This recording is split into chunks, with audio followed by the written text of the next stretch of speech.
4 decades, he kept 2 granddaughters as his wives. Of the Ozark Hills, the most inbred grandfather, a man whose dark legacy to this day still haunts the remote valleys of Missouri. This is the disturbing true story of Jeremiah Blackwood, born in 1898, whose isolated family compound would become the center of one of the most shocking cases of familial intermarriage ever documented in America. It was 1967 when authorities first discovered the Blackwood family, living in complete isolation on a 200-acre property deep within the Ozark Mountains. What they found would change forever how we understand the consequences of genetic isolation in rural America. Our story begins in the late 1800s when the Blackwood family first settled in the remote hills of southern Missouri. To escape what he called the corruption of modern society, the patriarch Isaiah Blackwood brought his family specifically to this isolated region. Little did the outside world know that this search for isolation would lead to generations of intermarriage, creating a family tree that curled inward upon itself like a gnarled root. The perfect hiding place was provided by the dense forests and deep valleys of the Ozarks. Travel was made difficult by the rugged terrain, and neighbors were often miles apart. In these conditions, the Blackwoods thrived in their isolation, building a small compound of cabins connected by dirt paths, cultivating just enough land to sustain themselves, and interacting with outsiders only when absolutely necessary.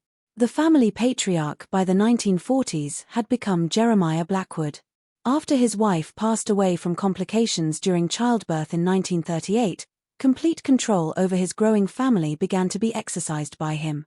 His isolation tactics became more extreme. He removed his children from the local schoolhouse, claiming that education corrupted the mind. He forbade them from attending church gatherings or community events. Locally, the family became known as those strange Blackwoods up on the ridge. But the true nature of what was happening behind the walls of their compound was suspected by few. Jeremiah had 5 children, 3 sons and 2 daughters. As they grew into adulthood, the oldest son, Luther, left the compound after a violent disagreement with his father in 1952. The 2 remaining sons, Elijah and Silas, stayed, eventually bringing wives from neighboring communities into the family. His daughters, Ruth and Esther, were never permitted to marry outside the family. Instead, they remained in their father's home, eventually bearing children whose paternity was never discussed among the family. By 1960, the Blackwood compound had grown to include nearly 20 individuals spanning 3 generations. The most disturbing aspect of the family structure began to emerge in the late 1950s when Jeremiah, then in his early 60s, began to take a special interest in his granddaughters Mary and Sarah, born to his daughter Ruth. The girls, who grew up believing Jeremiah was their father, were kept isolated even from other members of the extended family. Those girls never spoke when they came to town. Local storekeeper Thomas Jenkins, who occasionally traded with the Blackwoods, later recounted to investigators. They would stand behind the old man, eyes down, never uttering a word. I always thought something wasn't right. But folks around here minded their own business. As Mary and Sarah entered their teenage years, they disappeared from the rare public appearances the family made. The truth didn't emerge until years later. Jeremiah had taken both girls as his wives in a private ceremony he conducted himself, claiming divine authority as the family patriarch. This union produced 7 children between 1962 and 1967, all of whom showed signs of serious genetic disorders. The compound's secrets might have remained hidden for decades more if not for a chance encounter. In the spring of 1967, a forest ranger named Michael Collins, investigating reports of illegal hunting on government land adjacent to the Blackwood property, stumbled upon a young child wandering in the woods. The child, severely malnourished and exhibiting obvious developmental issues, could barely communicate. When Collins attempted to return the child to his family, the horrifying reality of the Blackwood compound was discovered by him. "I've worked these forests for 20 years, Collins later testified. But nothing prepared me for what I saw that day. It was like stepping back in time to some medieval nightmare. What Collins found was a family in severe decline. Years of intermarriage had resulted in children with profound physical and cognitive impairments. Many had malformed limbs, facial abnormalities, and could not speak intelligibly. The living conditions were primitive with no running water or electricity despite the modernization of most of rural Missouri by the 1960s. Most disturbing was the family structure itself. Through careful questioning and observation, Collins realized that Jeremiah, now 69 years old, claimed all of the youngest children as his own children born to women who were both his granddaughters and daughters-in-law in the most tangled family tree authorities had ever encountered in the region. Check if you're already subscribed to this channel. For generations, the shocking truth of America's hidden bloodlines has been kept secret. Subscribe now to uncover the dark histories that society tried to bury forever. When authorities arrived at the Blackwood compound in June 1967, they were unprepared for the scale of the tragedy they discovered. Social worker Eleanor Richards was among the first officials to interview the family members. The Blackwood case represented the most extreme isolation I've encountered in my 25 years of service, Richards noted in her official report. These weren't simply poor hill people living off the land. This was a deliberate attempt to create a separate society with its own rules and structures, all centered around Jeremiah Blackwood's disturbing authority. The investigation revealed a compound of 5 crude cabins arranged in a semicircle around a central building where Jeremiah lived with his 2 granddaughter wives. The other cabins housed his sons and their families, all living under strict rules established by the patriarch. The family survived through subsistence farming, occasional hunting, often illegally on government land, and infrequent trading with the nearest town, some 15 miles away. What made the Blackwood case particularly shocking was not just the presence of intermarriage, which historically had occurred in other isolated communities, but the deliberate and systematic nature of it. A disturbing philosophy he had developed over decades was revealed by examination of Jeremiah's private journals, confiscated during the investigation. "The outside blood weakens us," he wrote in one entry from 1954. "I have seen how the old families who kept to themselves have stronger bonds, deeper understanding. What they call forbidden, I call purification." The journals documented his growing obsession with bloodlines and genetic purity, though he lacked the scientific understanding to recognize the devastating consequences of his beliefs. Instead, he interpreted the visible disabilities in his grandchildren as signs of spiritual corruption from the outside world rather than the inevitable result of genetic disorders caused by consanguineous relationships. The scientific reality was explained by Dr. William Hayes, a geneticist called in to consult on the case. "What we observed in the Blackwood children was a textbook case of genetic collapse due to inbreeding," he explained. Multiple recessive genetic disorders had become expressed due to the limited gene pool. Several children exhibited signs of autosomal recessive conditions that would be extremely rare in the general population but appeared with alarming frequency in this family. The 7 youngest children, the offspring of Jeremiah and his granddaughters, suffered the most severe conditions. All exhibited reduced cognitive function and 5 had visible physical abnormalities including cleft palates, malformed limbs, and unusual facial features. 2 were nearly blind from congenital cataracts and 1 could not walk at all despite being 5 years old. Perhaps most heartbreaking was the psychological state of Mary and Sarah, who had been taken as wives by their grandfather when they were just 14 and 15 years old. Now in their early 20s, they exhibited signs of severe trauma and psychological conditioning. They referred to Jeremiah only as the father and believed his word to be absolute truth. Check if you're already subscribed to this channel. They had been told that the outside world was evil and corrupt and that their special relationship with Jeremiah was blessed and sacred, explained psychologist Dr. Margaret Wilson, who conducted initial evaluations of the women. They had no concept that their situation was unusual or wrong. Their isolation was so complete that they had no frame of reference for normal family structures or relationships. They had been taught that their purpose was to bear pure children for the continuation of the Blackwood line. Evidence of earlier victims was also uncovered by the investigation. Records indicated that Jeremiah's own daughters, Ruth and Esther, had borne children in the 1940s and early 1950s, whose paternity was deliberately obscured in family records. These children, now adults with children of their own, created a family tree so tangled that geneticists called in to map the bloodlines described as a genetic labyrinth unprecedented in modern American records. A visual story of the family's decline was told by weather-beaten photographs found in Jeremiah's cabin. Images from the 1930s showed relatively healthy-looking individuals, while later photographs revealed the progressive emergence of physical abnormalities with each generation. The most recent pictures displayed children with obvious genetic disorders becoming increasingly severe, visual evidence of the biological consequences of generations of consanguinity. The family's isolation from modern America was reflected by the compound itself.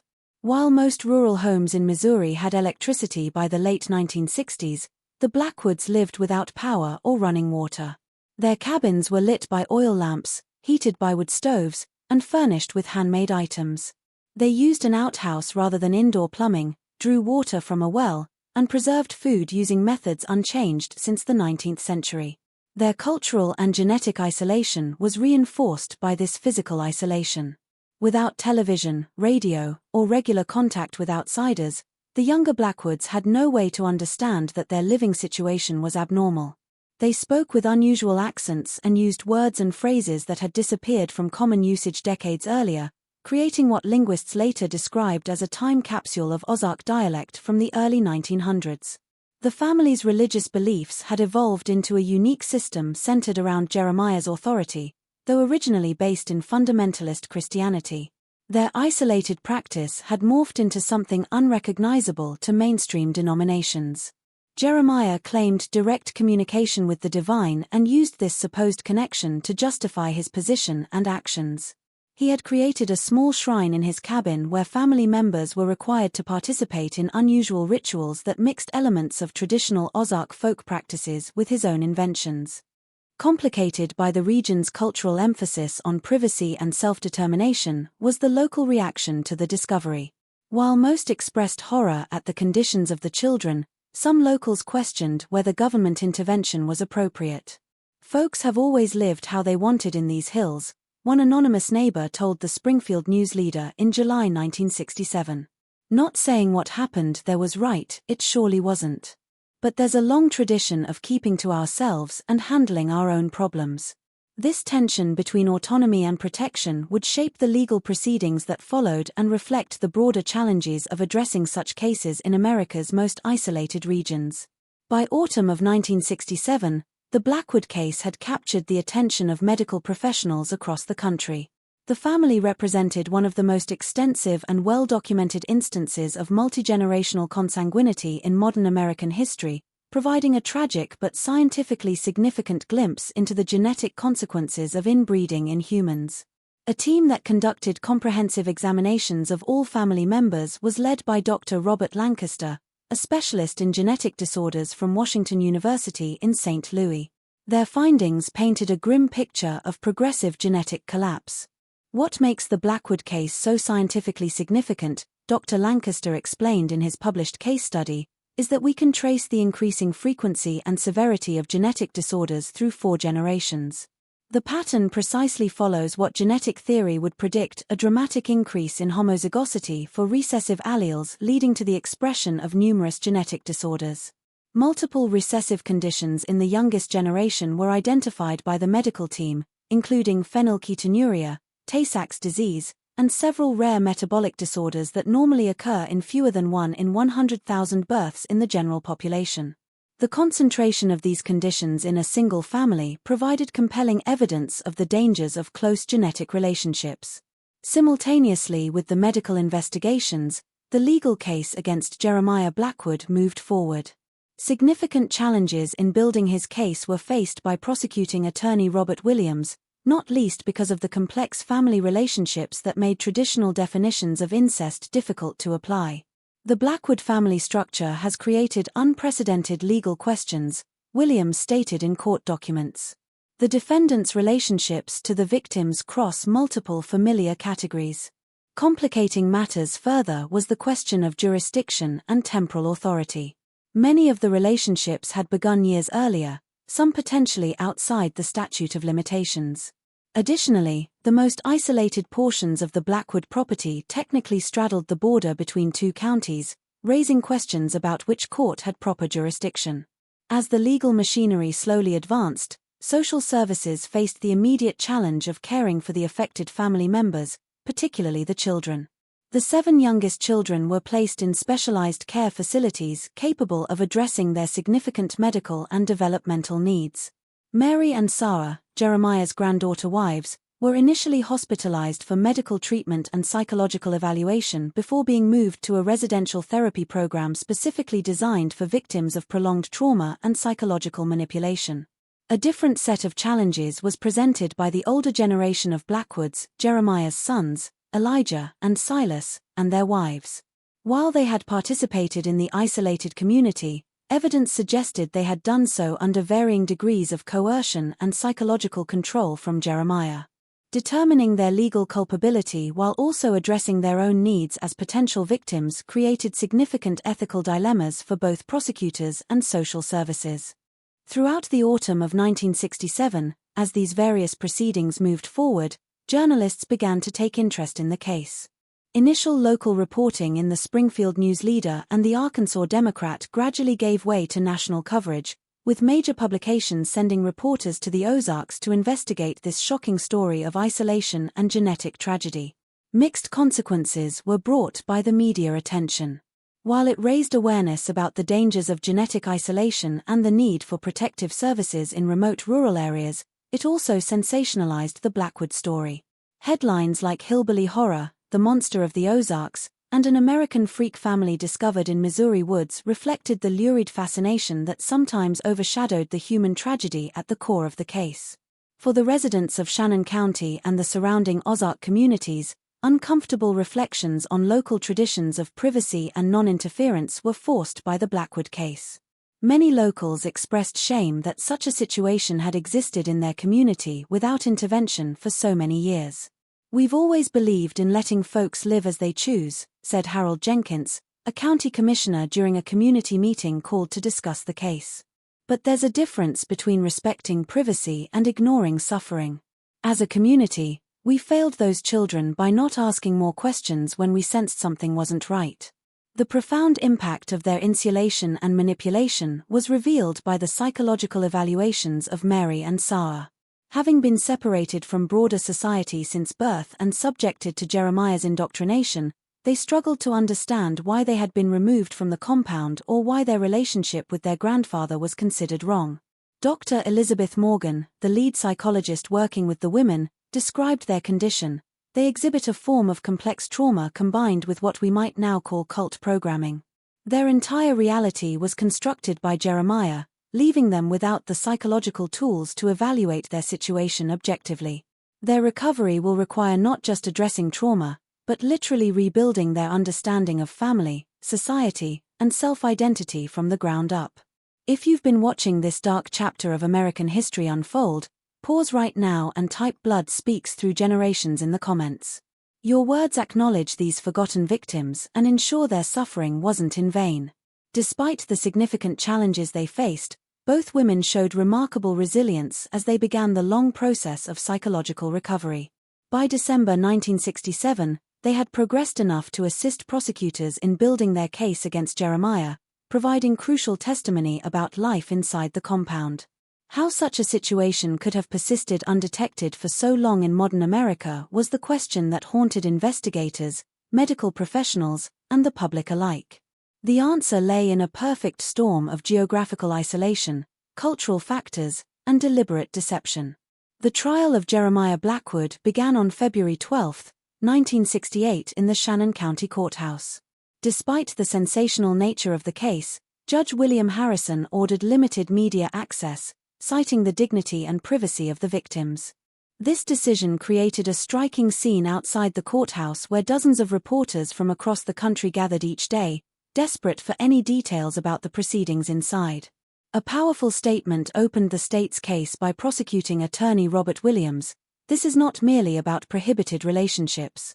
This is about the calculated destruction of human potential, about children born into suffering because one man decided his bloodline was more important than their health or future." Methodically, the prosecution built its case, combining medical evidence with testimony from family members and the few outsiders who had interacted with the Blackwoods over the years. Detailed genetic evidence showing the progressive deterioration of health across generations was presented by Dr. Lancaster, while psychologists testified about the extreme psychological control Jeremiah had exerted over the family.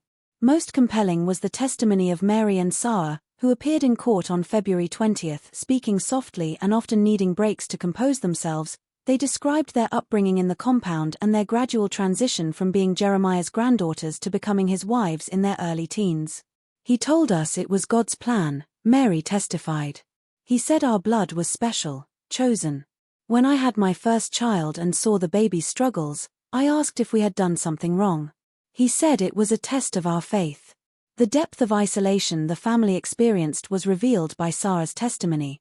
"I was 21 before I learned that most families didn't live like ours. I had never seen a television. I didn't know men had walked on the moon. The world grandfather created for us was all I knew." The nearly impossible task of mounting a defense for Jeremiah was faced by defense attorney James Thornton, appointed by the court. With the overwhelming physical and testimonial evidence, Thornton focused on questions of mental competency, arguing that decades of isolation had distorted Jeremiah's understanding of societal norms and legal boundaries. "My client built a world based on misguided but sincere beliefs," Thornton argued. His actions, while reprehensible by our standards, were consistent with the alternate reality he had constructed. This raises significant questions about his ability to distinguish right from wrong in the conventional sense. This argument was countered by the prosecution with evidence from Jeremiah's journals, which showed a calculated awareness of outside social norms. Entries documented his instructions to family members about how to behave during their rare interactions with outsiders, specifically to avoid raising suspicions about their living arrangements. This demonstrated not delusion, the prosecution argued, but deliberate deception, evidence that Jeremiah understood societal taboos and worked actively to hide his violations of them. As the trial progressed, increasingly detailed testimony about the conditions affecting the Blackwood children was provided by medical experts. Heartbreaking details about the youngest generation were presented by Dr. Catherine Williams, a pediatric specialist. The 7-year-old daughter exhibits developmental delays consistent with an 18-month-old. She cannot speak in sentences and likely never will. The 5-year-old son has a severe heart defect requiring multiple surgeries.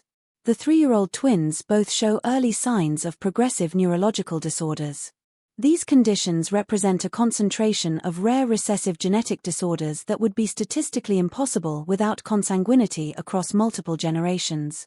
On February 28, in a surprise development, Jeremiah Blackwood requested to address the court. Judge Harrison, after consultation with both attorneys, allowed this unusual mid-trial statement. What followed was a disturbing 40-minute monologue that provided a window into the worldview that had shaped the Blackwood compound for decades. Jeremiah, then 70 years old but appearing much older, spoke with surprising clarity about his beliefs. He traced his philosophy to his own grandfather, who had told him stories about the old families of Europe who maintained bloodlines through intermarriage. He described his conviction that modern society was degenerating through mixed blood and positioned his family as preservers of a pure lineage that would eventually prove superior.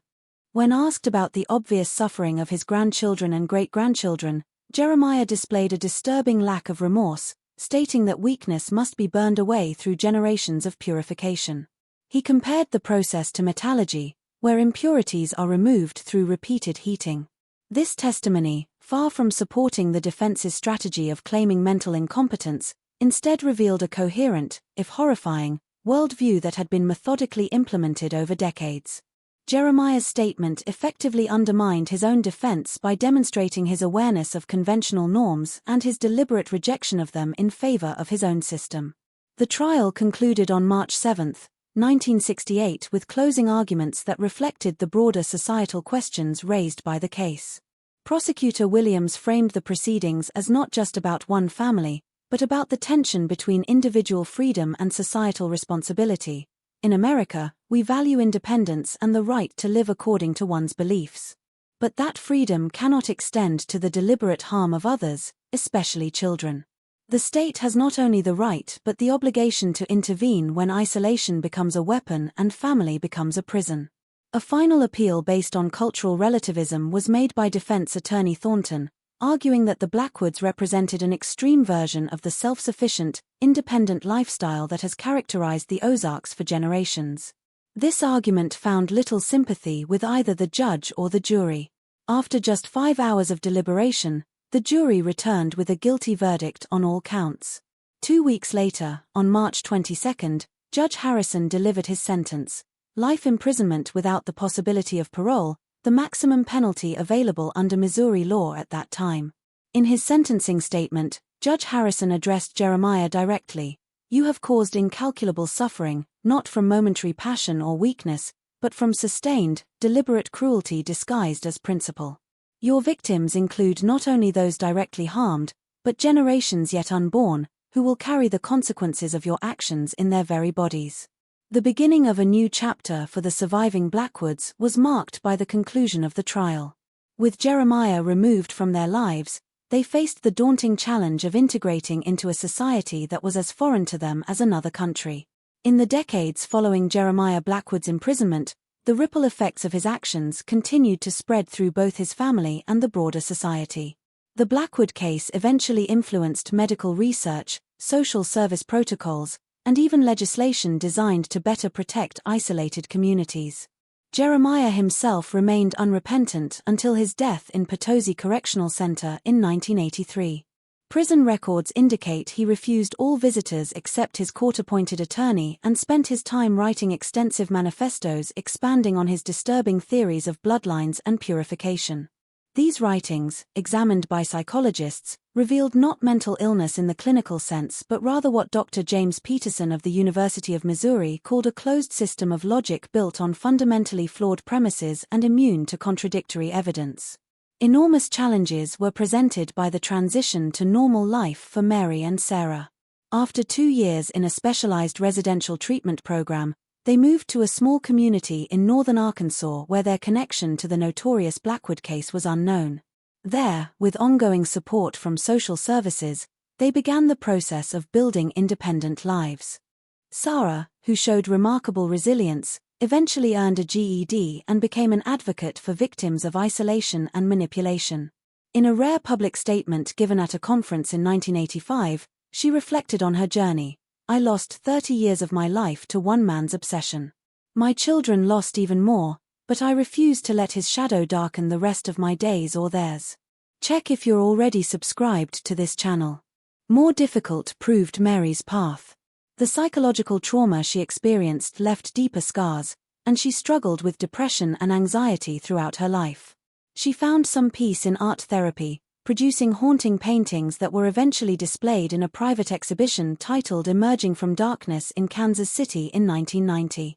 She passed away in 1997 from complications related to early-onset dementia, a condition her doctors suggested might have been linked to the stress she endured during her formative years.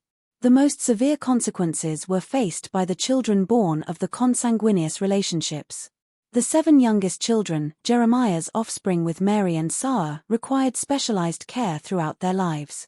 Despite the dedicated efforts of medical professionals and caregivers, 5 died before reaching the age of 30 due to their genetic conditions. The 2 survivors continue to live in specialized care facilities in Missouri, their identities protected by court order. Difficult choices about whether to maintain any connection to their family identity were faced by the older generation of Blackwoods, Jeremiah's sons, and their families. Most chose to change their surnames and relocate to different states, seeking anonymity and a chance to rebuild their lives away from the shadow of their infamous patriarch. A different choice was made by Elijah Blackwood, Jeremiah's oldest remaining son. After serving 2 years in prison for his role in enabling the family's isolation, he returned to the Ozarks and became an unexpected ally in efforts to identify and help other isolated families. Working with social services, he provided valuable insights into the mindset of extreme isolation and helped authorities develop more effective intervention strategies. There are still places in these hills where families live cut off from the modern world, he explained in a 1975 interview. Not all are like ours was, but the potential for harm exists whenever people are completely disconnected from society's standards and protections. Far beyond one family extended the broader impact of the Blackwood case. In medical circles, Valuable data on rare recessive disorders and the effects of consanguinity were provided by the detailed genetic studies conducted on the family. Several medical textbooks published in the 1970s and 1980s included anonymized case studies based on the Blackwood children, contributing to improved understanding of genetic counseling. New protocols for identifying and intervening in cases of extreme isolation were developed by social service agencies across the country. The Blackwood Indicators, a checklist of warning signs for potentially dangerous family isolation, became a standard training tool for rural social workers. These indicators included excessive secrecy about family relationships, withdrawal of children from school, visible genetic abnormalities across multiple family members, and unusual reactions to routine questions about family structure. In 1972, what became informally known as the Blackwood Law was passed by the Missouri legislature, which clarified the authority of state agencies to intervene in cases of suspected abuse or neglect even in remote areas traditionally resistant to government involvement. Similar legislation followed in Arkansas, Kentucky, and Tennessee states with their own isolated mountain communities. Eventually reclaimed by nature was the Blackwood compound itself after being held as evidence for several years. The property was sold at auction in 1974, but the new owners, perhaps deterred by its dark history, never developed it. A fire in 1979, likely caused by lightning, destroyed most of the remaining structures. Today, only stone foundations remain, gradually disappearing beneath the forest floor as the Ozark wilderness reclaims the site. A stark reminder of the dangers of complete isolation from society and the devastating consequences of inbreeding across generations is served by the story of the Blackwoods. It also highlights the delicate balance between respecting privacy and ensuring protection for vulnerable individuals, a balance that communities and authorities continue to negotiate in America's most isolated regions. Perhaps the most meaningful legacy comes from the resilience shown by the survivors. Despite unimaginable trauma and challenges, many found ways to build meaningful lives and even to use their experiences to help others. Their story is not just one of darkness, but also of the human capacity to emerge from shadow into light. As we conclude this examination of one of America's most disturbing family histories, we're left with both caution and hope. Caution about the dangers of isolation taken to extremes, and hope in the remarkable resilience of the human spirit even in the face of profound trauma. If you've watched until here, it's because you appreciate these important historical accounts. Leave a comment saying, "I watched until the end so I can get to know you and understand who truly values the stories on this channel." Don't forget to subscribe to uncover more hidden histories, like this video, and share it with someone who appreciates learning about the darker chapters of our past that shaped modern understanding of genetics and family structures. Many secrets are held by the hills of the Ozarks, some still waiting to be told. But in sharing the Blackwood story, we ensure that the suffering of these forgotten victims serves a greater purpose, educating future generations about the importance of community connection, genetic diversity, and the protection of those most vulnerable among us.